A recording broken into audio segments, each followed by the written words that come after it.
Oh man, tell you, when the technical issues want to get you there, they do their best to get you there. So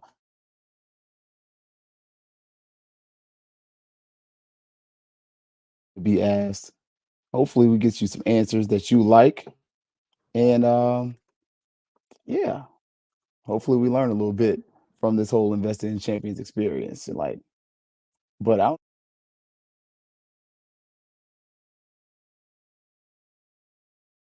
think anybody. So if you didn't hear it, just want to see did it happen. All right, let's see y'all. It's about to be fangs up. Yeah, baby, you know what time it is. Now let's get it started. Are you kidding me? Unreal! While our HBCUs are mostly known for academic rigor, community, they also know how to turn up. Does he have it? Yes, he does!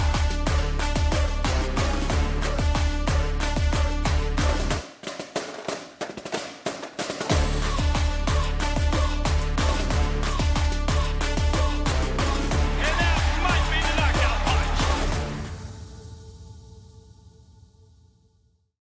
All right, all right. Greetings, salutations. Another episode of Fangs up here, and I just want kind of look and see how things are going. And if you are a rattler, diehard rattler, faithful rattler, y'all forgive me. Trying to make sure we got these microphones doing what they're supposed to do. I can hear myself. So, but the old adage is always said that you, sorry, you get what you take, what you pay for. So, and we're able to see, like, FAMU's been able to get a lot of awards, a lot of accolades in the last couple of weeks. We've been able to see some really cool things. Uh, Baseball field, softball field, gonna be named for Coach Wiggins. Hopefully, everything's going well with that. Um, but before we kind of jump into that, because we're gonna look at this invest and see what you're getting. Like, is it worth what you're paying for? That's a real question. The other piece of that is, can we kind of look at some of the other things that in there? Like, what are some of the other ways it affects athletics, things like that. So, if you didn't see, AD Sykes was at the 220 Club. She was talking, and so I'll give her credit, man. I like that she's continuing to fight out there. Had to dispel a few myths. It's like, mm, don't seem like you're a biggest fan. Like, nah, I'm pretty cool with her. Like, certain times I've had my issues. Rest of it, I'm cool with actually. But what are we getting? What's the ROI for y'all business minded people from what FAMU's been able to really give and get from this investing in champions package and everything like that? Honestly, I'll argue that we should probably be getting a little more, but I'll let it stay there. What's up, Tamara? Look, appreciate it.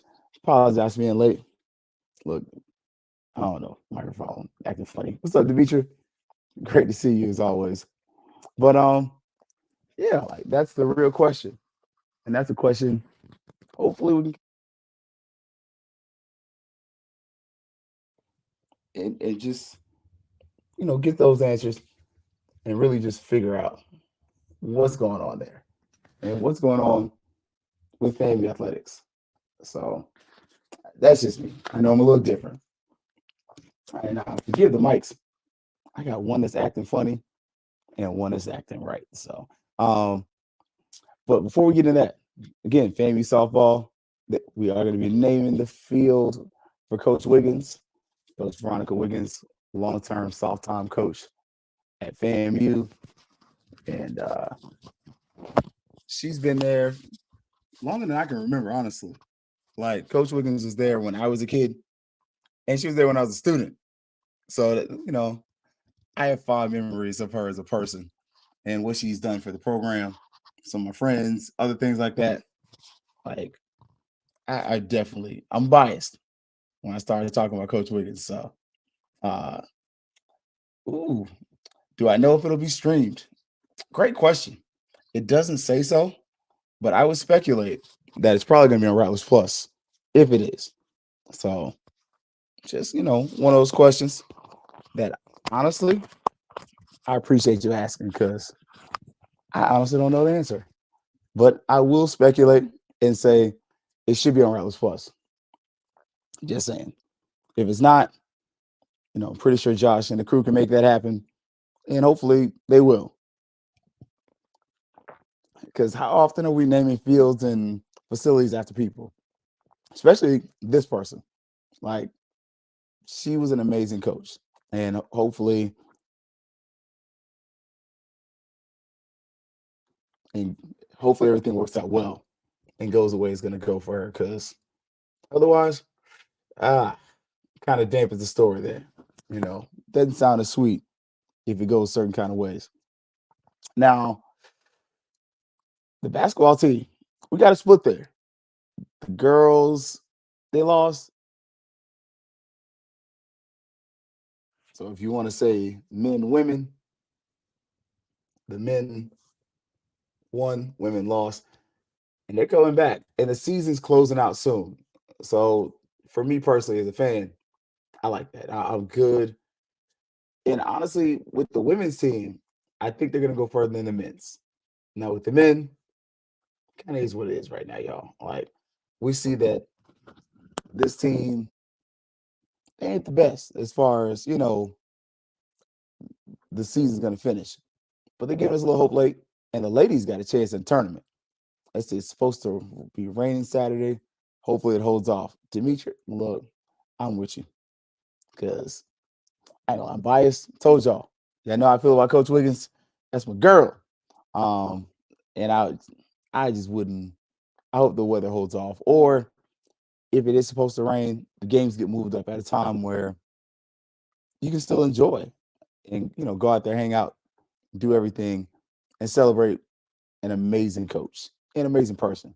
Like, as much as we talk about Coach Wiggins as a coach, she's also been an amazing human being. So now with the football team, look, the news was broken weeks ago. So we kind of told you what was up. And on the show, look, the fans told y'all Joe Henry was named the offensive coordinator and assistant head coach. So he was already the OC. But now he's the assistant head coach. So you get those, he's wearing those two hats now. So cool. I got no problem with that hire. It was one of the ones where I was like, hey, you can go either way with this. You either keep him as the OC or you bring in a new guy and he retains the role and they have co-OCs. I don't know how you have a just saying. But at this point, I'm cool with him staying.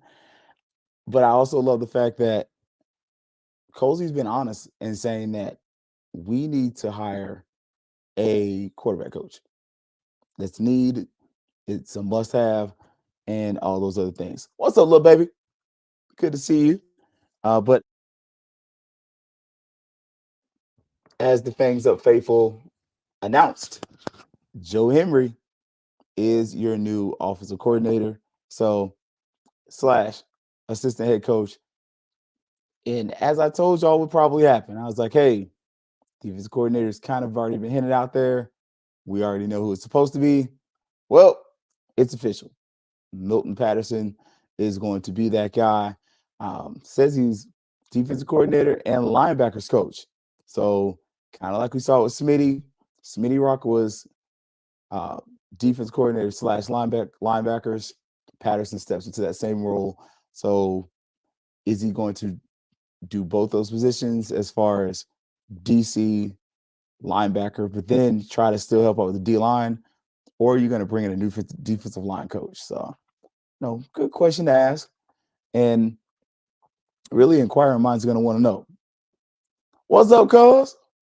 Good to see you there, Kelvin. Look, OSG Strike Zone. Man, if y'all hadn't checked them guys out, man, look, check out the show for yesterday. I ain't going to lie. I haven't got to see it yet because today's been a crazy day. and I want to watch this in entirety. So as soon as I finish, I'm gonna put it up on the YouTube on the TV, and I'm gonna be watching because they had a who's who on last night. So look, they were doing the darn thing. So, but it's gonna be interesting to see. Cozy's kind of hinting at some of these other positions that are gonna be up for grabs, and what we got going on. So now, as y'all know,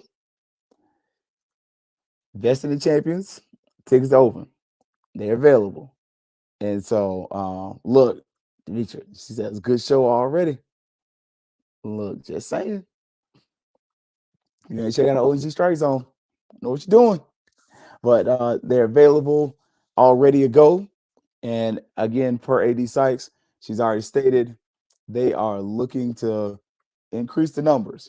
So let's kind of look and see what you got this year compared to what you got last year.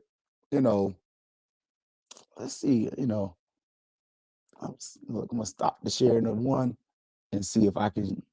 Hold on, I don't know if I can share multiples. Let's see. Let's see. Nah, I won't let me share multiples. But we can always just look. So last year, this is your investing in champions models that you saw. And again, I just pulled these offline. Like they're right there. If you want to go back and look, you easily can do that. But what all did you get last year? So this is this year's, last year's similar model. Dude, this basketball tickets. Like the basketball add-ins is always a last minute thing. And the prices they went up a little bit. So let's see, your green rattler, $1,000 last year, $1,000 this year. Orange rattler, last year, 1,500. This year, it ain't there. Ain't no orange rattlers. Then champion rattler, stayed the same. Silver rattler, stayed the same. Gold rattler, see platinum rattler, legacy club, and Gaither Society. So all the ticket prices stayed the same. You just got rid of one area. So there is no orange level this year. You only have the green level, which I'm fine with that. Because I guess that released you from having to worry about the OBC. So last year, that work. 2 seats, $1,000. Same thing this year. So, and then looks like we had I'm just saying, a little bit of forethought here.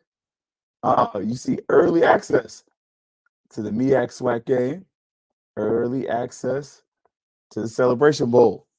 So I kind of like that. I'm not gonna lie. Look, ain't gonna hold y'all too long today.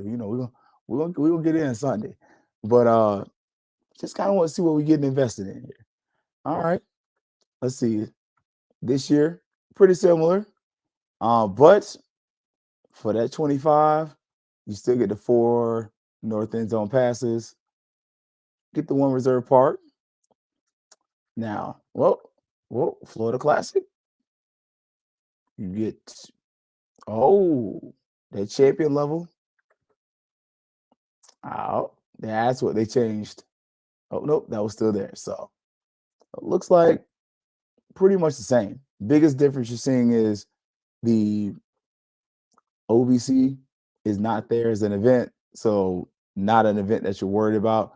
And I'm wondering, just as a fan and somebody who's looking at this year, looking at that year, last year, and was wondering, us not being in the OBC, how does that affect the ticket prices? Like, do they stay the same because you kept some of that revenue, or, and this is me wondering, this isn't me having any supporting evidence, or is that just revenue that you really got to keep in your pockets? So again, some of that's just me not knowing some of the minutia of the OBC contract and how much we were getting paid and how we were paying for the tickets that were allotted here. But at the same point, like it'd be interesting to see those profit margins because you're starting to see where you still get those north end zone passes. And so the those that are kind of in the know with the north end zone, does FAMU, does the athletic department have access to that area, like as far as a revenue source, or is it just something where you're just kind of working with the other groups still? Just saying, like when I'm looking at these and the way our ticket packages are done, that's one of my questions. Also, you went up on the basketball season tickets in every way. Granted, it's by 25 bucks, but at the same point, not like you're really supporting that program anyway. Like, if you were really going to do them some justice, that should be a separate flyer or something. Like, because when you're looking at the Investing Champions package, I've seen it looks like you just pretty much copy and pasted and deleted the Orange Blossom Classic stuff, added MEAC SWAC Challenge stuff. That's the only difference I see. I don't see a lot of any other changes. Some of that out.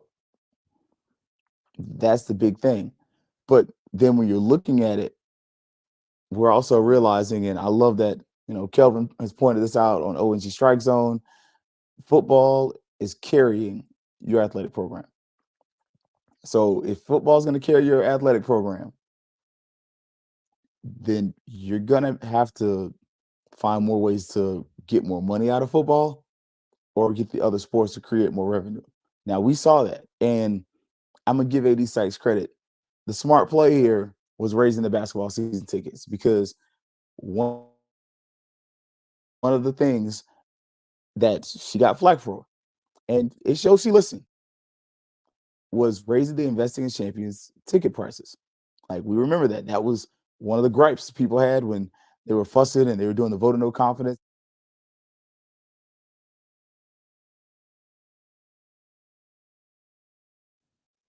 Some of that was directly related to price increases.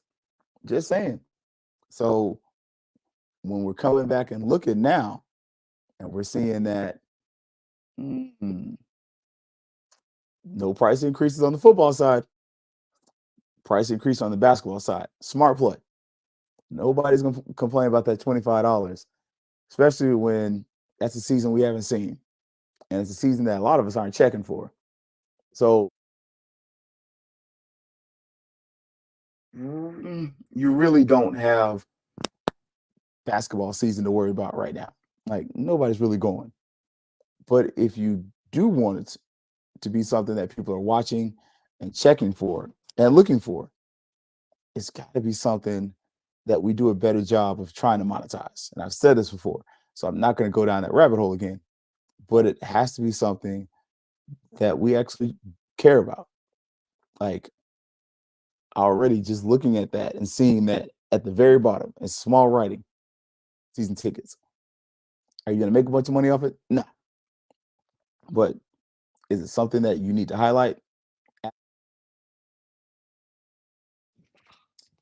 Now, one of the things I do like and that I actually love, I love how a lot of these levels already include your classic tickets. I think that's a cheap way to raise revenue. That's just me. I could be wrong, but I think that's a cheap way to get ticket sales. Like, hey, if you get this ticket price, your Florida Classic, your that game's already included, and already you get the classic ticket, you get the Plaza Lounge, and parking already taken care of at that silver level, and it's for 4 tickets. So you saying, let's just say your friend. Now, the only thing with that, 2 parking spots. I think it's a pretty sweet deal. Like, if you got a friend and y'all got 1,500 apiece, especially if you're a couple, look, 2 couples, y'all put that 1,500 together, both you get a parking spot, you get the 4 tickets. Like, I think that's kind of the way you start selling that. And that's my next level for this. If and when you start advertising this event and these tickets, you got to start selling the ideas. Like, because part of this is you're selling experiences. That's what you're telling us at the meeting with the 220 Club. You actually talked about, hey, we're selling experiences. Okay, great. But if you're going to sell me experiences, part of what you have to sell me is the fact that I can experience this in groups. Start putting out literature, start putting pictures out there of folks going out there with their friends, folks hanging out. Like, because price wise, it looks straight. Now, the other part is it doesn't really address that hill in tailgating. Because let's be honest, tailgating could have been better last year. It's probably the worst year of tailgating we've had in a while. Like, we can be real about this or we can lie about this. I think that's something that in the future you should add to this. Add tailgating spaces and create new tailgating spaces. Yes, you're selling the experience. There should be very few grassy areas that aren't covered and taken over by FAMU. Like, just calling that what it is. Maximize your green space to monetize it. Like, and I'm not seeing that on here. And I think that's lost revenue because it's at a time where she was talking about the championship rings and I loved that about AD Sykes, where people were like, hey, use these rings that we're buying to offset the cost of the rings that the players are getting. Now, how much of that is being offset? Not a lot. But she did offer the opportunity for you to become a sponsor and different things. Contact her if you can, but make some contacts and you can pay for rings. That's pretty cool. But at the same point, when I'm looking at this investing in champions thing, I notice just as a layperson who is a fan and is a bit fanatical about his love for FAMU, that those are revenue opportunities that go missed. Like I said it before, that we need to take advantage of Perry Street. It is there. It's going to be there. You don't control a lot of that revenue. But what you can do is you can control the flow in and out of that area. And you can also create spaces in areas that are prime real estate for those who want to be there. Like, you have to do that. And look, I like this. When you're paying $3,000 for investing chef, you're not necessarily interested in tailgating. Are you? I'm just saying. Like, because Bobby pointed out when we did the joint show with Vaughn and Kelvin, some of these people are traveling. Like, when I go to Tallahassee, it's 3.5 hour ride. Like, just saying. If I'm not working the games, and look, like, one of my favorite parts of tailgating is hanging out with Kelvin and Brian and some of the guys. I love it. Now, did I grow up tailgating? Not really.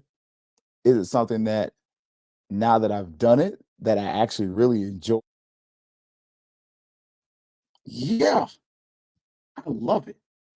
Like, there's nothing better than getting that time. Like, getting that time with my family and friends is amazing. And I wouldn't change it for the world. And I would gratefully drive that 3 hours just to spend 3, 4 hours or a day with them. Like, and for me, that's what family football is. I go home, I get to see cousins on my mom's side, Kelvin. I get to see cousins on my dad's side, and I get to see all of you. I get to watch the game. It's an experience. You got to sell that. That's got to be something that is part of the appeal to FAMU Athletics. You have to get into the habit of making this a product that you want to travel to see. Because is everybody going to tailgate? Nah, my dad don't tailgate. But that's part of it. And I know it. I like hearing her talk about the NIL deals for students. Look, working with SBI for Alumni Network, I love it. That's something we have all suggested. Use the things on campus. I've said it here before.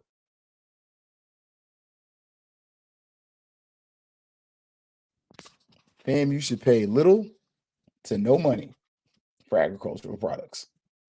Getting the grass cut, all that kind of stuff. I mean, I get you got to pay landscape people, but you're at agricultural university. We can't work study some of that out. I digress. But again, we're missing that money. We're missing those opportunities to raise revenue when you have green spaces that are just yellow taped off. Hey, caution, don't walk here. For what? We're gonna walk there anyway. I'll give somebody that space, charge them a couple $100 and let them grill and fry some fish and make some money and then some memories. Like, I'm just saying. Like that.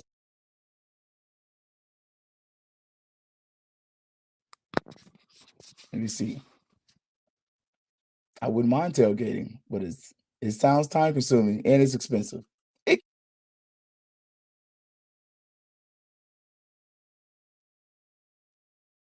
can be time consuming. Not always, but every once in a while. But at the same point, think about what you're gonna pay for some of the stuff on Perry Street. You and again, the way you sell these packages is you tell people to buy them in groups. And hey, you can get the 2 tickets and one park for 1,000, or you can get 4 tickets, 2 parks, 4 North End Zone passes, 4 tickets to the Florida Classic, two two lounge tickets. Like you start selling it, like upselling it. That's what they teach you, sales 101. Upsell this package because I'm telling you what you're getting now. That's cool. But if you partner up with somebody else for an extra $500 a piece, y'all get all this other stuff.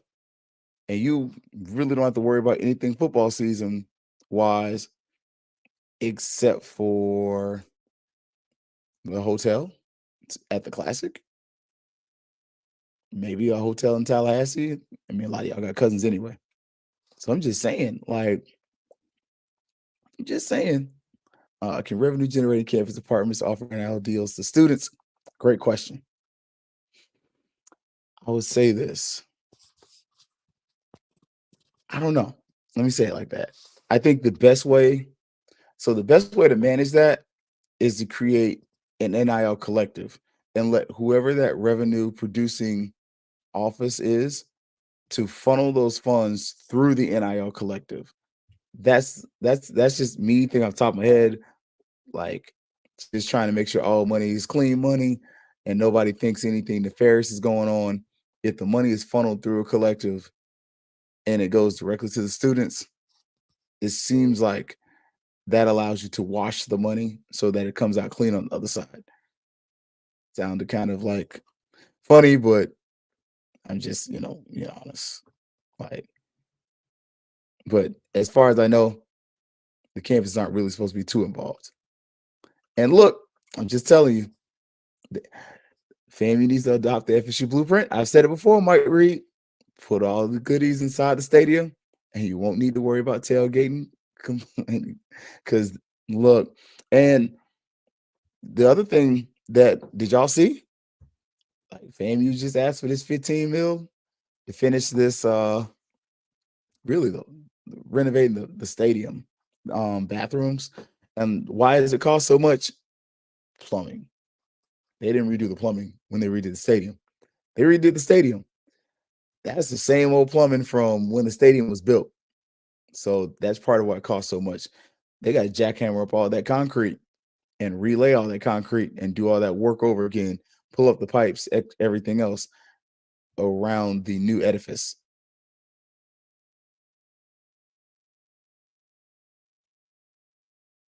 And just saying, would have been great to have done that when you rebuilt the stadium, but we didn't. So now you have to deal with the. So yeah, kind of got that going there. Yeah, I don't know what to tell you, but at the same side, on the same other side of that coin, kind of is what it is. Now, as far as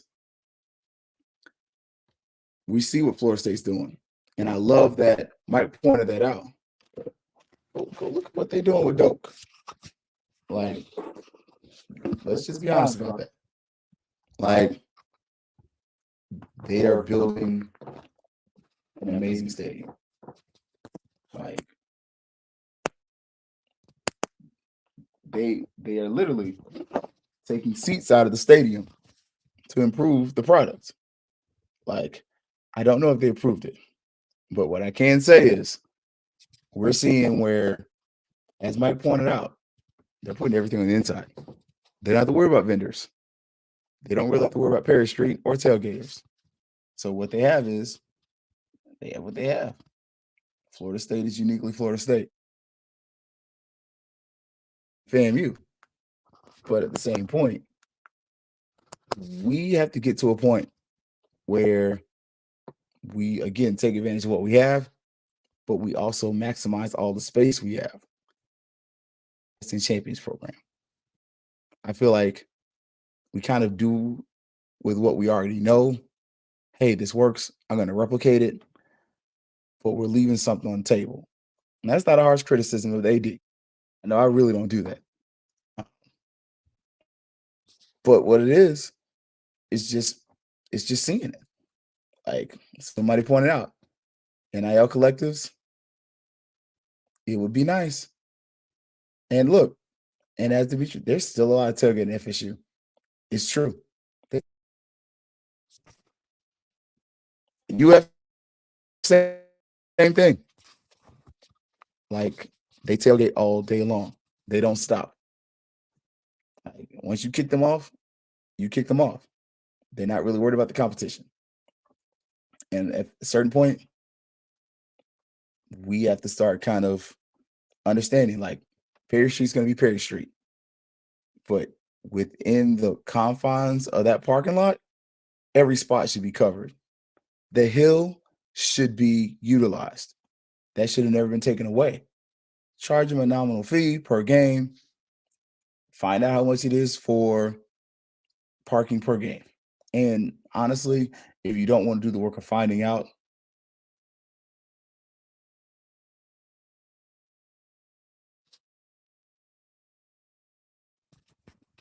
get a matrix.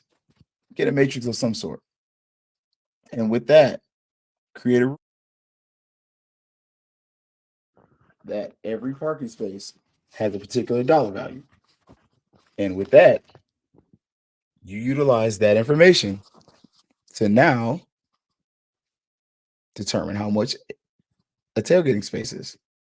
Charge them a premium fee and go from there.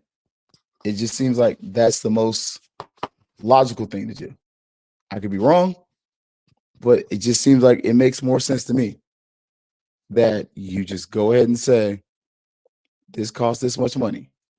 I'm going to charge you this much to tailgate. And if you're going to tailgate in these areas, go for it. But it's going to cost you. And do that. Because, and I get, we went away from the selling of individual parking lots to encourage people to come into the stadium and not just tailgate. Because that's what some people are doing. They buy a booster tag, tailgate outside the stadium, and you never see them. Whereas now, if you want to tag, you want to get in the stadium, you do that. Get your tailgating level together. And if somebody just wants to tailgate, charge them a fee. But if you want to have the investing champions include the hill, hey, investing champions, that's a premium space. Yeah, you got that thing you doing over there by Patty Foot where it used to be. But for the premium primetime space, that's what you do. You put that right there on that hill. You charge them a nominal fee. And if you want to do something where, hey, it comes with tickets, it comes with parking spaces, all that other stuff, it makes life that much easier. Because what you can do is you can group those parking spaces together right in front of that tailgating space and say, these 10 parking spots, 5 parking spots, whatever, are with this tailgating area. And sell it like that. Okay, that comes with this space on the hill. You can paint it off. You have from this space to this space. Include the cost for portalets. Provide places where you can do electrical hookups. All of a sudden, you have something that makes a lot more sense than just saying you can't tailgate here, like, and roping it off, because that doesn't make you any money. Like, again, that's what you do for premium packages. That's why it's premium. I drive a Nissan. My car uses regular gas. I don't get anything special for that. Now, my friends who drive Mercedes, my homeboy who has the G-Wagon, premium gas. You get the bonus. You got a luxury car. You need luxury gas. Like, oh, what about adding club seats and/or suites to brag? Look, I agree. I honestly feel like at this point, there's no reason we should not explore adding seats to the other side of the stadium where the 100 is. I mean, especially boxes. Like, you don't think some of them band heads would pay to sit above the 100? Like, I'm just saying, like, add to your skyboxes, make them bigger. Like, because right now, how many people really sit in the boxes? How many people have access to the boxes? I mean, you literally lose almost an entire level to the press. And then the other level is just there for, you lose almost half of those for dignitaries, the SGA, the president. Like, again, we got to get into this forward thinking of, yes, we're investing in champions, but if everything is resting on football, we got to act like it. We got to make sure that, like, oh shoot, that's our bell cow. We're gonna milk her for everything she's worth. One of the things I love about when you look at a picture of Tuskegee's homecoming, there's no green space. Like, now how much they charge those areas, God only knows. But think about how much revenue is lost just from the ROTC building to the stadium, where those parks are in that grassy area. You can't put people there. Like, we have to take advantage of this. We have to maximize it. And we have to have that thinking and share that thinking with our leaders. And in this case, it's 80 Sykes, that we feel like revenue opportunities are being lost and they're being missed. And that if we, especially now, when football season's over and when it's a chance to explore those revenue opportunities around the stadium, where can we open spaces up? Where can we open tailgating spaces up? Where can we add lighting places? Because, yeah, we understand where Bragg is, but when can the RVs come in? If the RVs can come in Friday night, hey, RVs are here. Include part of their RV fee, the toll or the price or the fee for either TPD or FAMU PD. All of a sudden, you're still getting premium pricing, but you're not just getting premium pricing, you're getting additional safety. And that carries over, because now, as a parent, if my students stay in those dorms right there by the stadium, that's added safety. I'm sleeping during football season, I'm sleeping easy, because I know at the home games, police are right there. You got this going there. And did my student really pay for it? No, the alumni did. The fans paid for it. And so it's just, we have to get into that idea and that thinking of, hey, especially right there where Perry Street and the parking lot is, okay, you can kind of open it up a little bit. But again, as much of that space should be filled as possible. Like, it should be a place where you can go from tent to tent and just eat and talk and socialize. And then when it's time to run people out, hey, y'all, we got to close this beast up. But at the end of the night, you looking over there and you're saying, y'all had fun, but I got paid. That's the next level thinking we need. And I think sometimes we're not getting it. I think sometimes we're just so used to what we have that we're like, hey, just as good as it's gonna get. And it's not. Like, I love what Mike Reed put out here without adding seats, skyboxes, and brag. Like, why is this not part of the conversation? Like, honestly, my dream for Bragg, if it was going to be a stadium that you're going to continue to use, I don't want the North End Zone Club. It's a great idea, but to put a bunch of tents up there for a part of the year, what if we put a more permanent space up there, turn Bragg into a horseshoe, made that seating, and put an actual North End Zone Club there? Or better yet, made that a place that had a team store and a real team store, not just some of our boosters and alumni that are posted up under the stadium, but an area where you actually have people can buy stuff. They can buy FAMU jerseys. They can buy tickets. They can buy other things. Like, it's okay to have the ticket office separate if that's what you want to do. But at the same point, like, I love what Tamara said. Y'all had fun and I got paid. That should be the point. That should be the goal. We should always, as a entity, be looking to maximize our revenue opportunities to create the best fan experience possible that makes you want to come back. Because in actuality, you're chasing a high. And I got to sell it like that. You're chasing the euphoric feelings that you get when your team wins, when big plays happen. And forever, I want you chasing that high. Because as the AD, the narcotic I'm selling is sports. And the good feeling you get is winning. And if you're not winning, I'm not successfully providing you the dopamine that you need to come back. And it's just, honestly, it's just that plain and simple. Like, athletics is a drug. You're always going to chase that high of winning. She's got to sell that. And we've got to let her know you got a willing fan base. You have a willing base of customers that are cool with it. We get the game. We understand it. But on the other side of that is when we're looking at these investing champions packages, she did the smart thing. She didn't raise prices. Not on football. She did on basketball. She knows she ain't gonna make no money off that. But on the other side, add new levels. Because yeah, you got the Gaither Society, but none of that talks about tailgating spaces. Put a tailgating space up there. Put a freaking tailgating area thing that is just specific to people who want to tailgate. So that way, tailgater package for the whole season,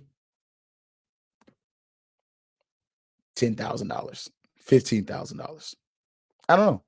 I don't know the number, but something. And make it all inclusive. Look, little baby, I'm so big on this. And look, Devitra, to convert to a close, it would cost some money. It would, but could you get the stadium to pay for it? Okay. To do that, you should have moved some of your administrative offices to the stadium. Mike gave you the clue. Do what Florida State did. Like, they're not the only ones who did that. But when you put those administrative offices there, that's not just a stadium. That's a building that's part of the university. So it's not like it's specific for sports. It's an administrative building. So now it's an administrative cost. We didn't do that. But right here, look, I would like a merch shop that isn't the booster or, yep, agreed. But I would also like the boosters to have a space. And some of that's my own bias. But it'd be nice for them to have a space in it. Like, all of our groups got to have something. And you can't move through that stadium. There's no space for them. You could have done it. you'd really have to. You'd almost have to build flat and vertical wise, but I think you could do it.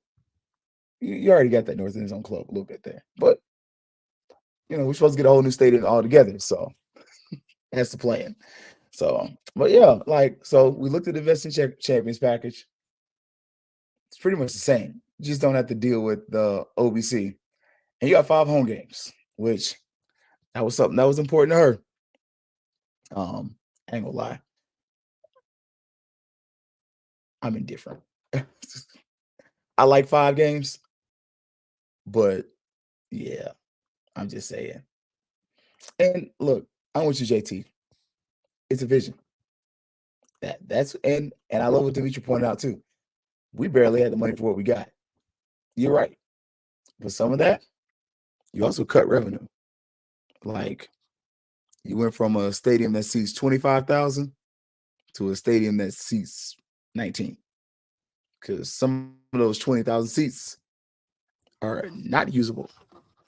Like you can't use some of those stadium seats at Bragg.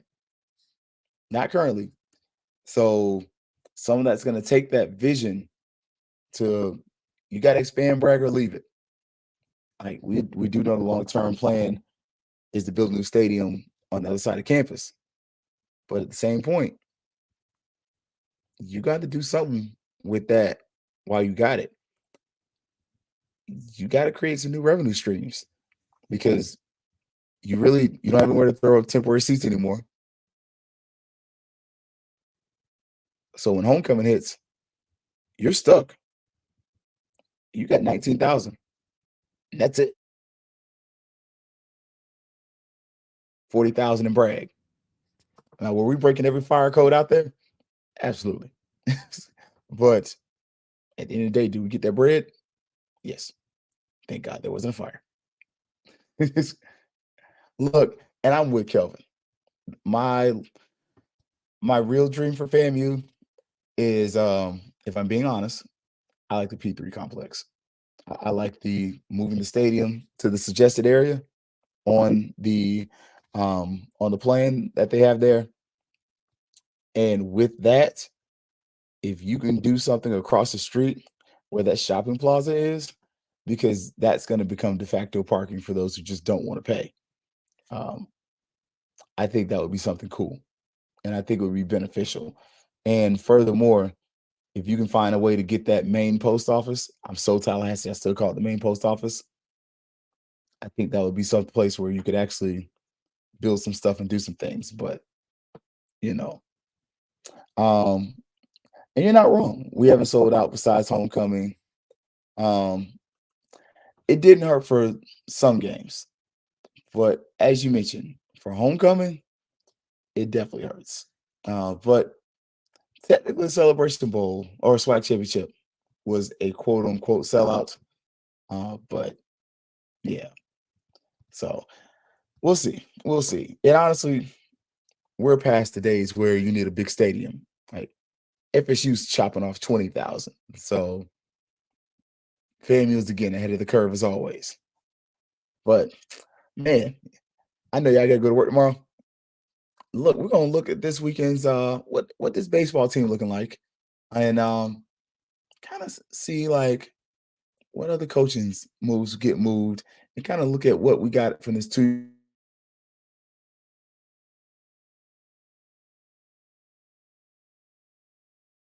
in the crew talking about. So, for Herb Stewart and Black Techies, also check out Herb in his basketball space he does over there at HBCU Nightly with Liv and the crew. Look, we'll see y'all Sunday, 7:00. And as always, it's gonna be Fangs Up. Yeah, baby, you know what time it is. Now let's get it started. Are you kidding me? Unreal! While our HBCUs are mostly known for academic rigor, community, they also know how to turn up. Dorsey, have